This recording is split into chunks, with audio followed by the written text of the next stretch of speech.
Hi, this is DIY Pete, almost done with demo, and today I want to talk about why estimating can be really hard on certain project types. So this was an addition to the house, and I knew that.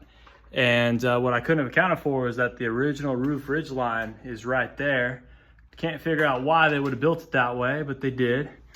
And so, when it comes to redoing this, there's a bit of work with redoing the wiring. Fortunately, I know that the load bearing wall is right there, so all that is superficial.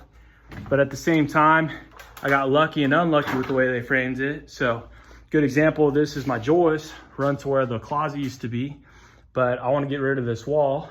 All this lumber, when you do the multiplier, that's $1,000 in wood that I now have to buy that I may not have been able to account for when I was looking at it with the drywall up.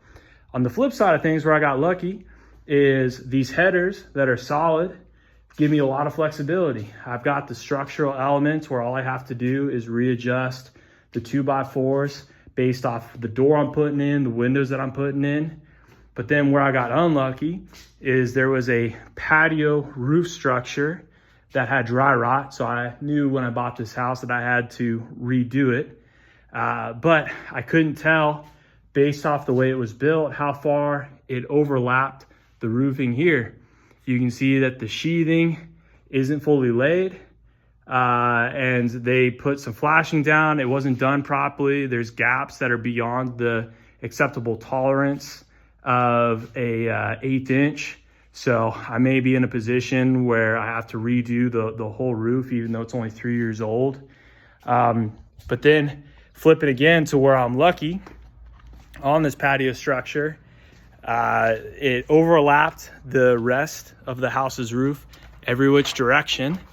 And the game room, since I'm remodeling it, a little easier to redo it there. On the rest of the house, if I can help it, I do not want to redo that roof more than I have to. It only overlaps about 18 inches. So that's a pretty quick repair.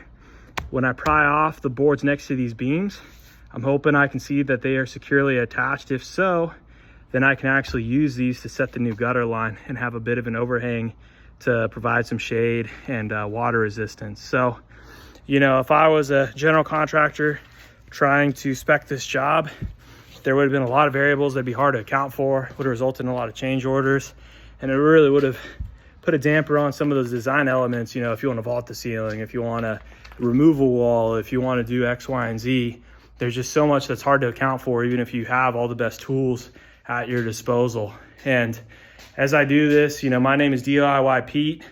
What's not lost on me is how hard every contractor, every sub, every specialist, how hard they work to master their profession. And, a day like today, it's 100 degrees. I'm sweating my ass off and it's tough, but I absolutely love it.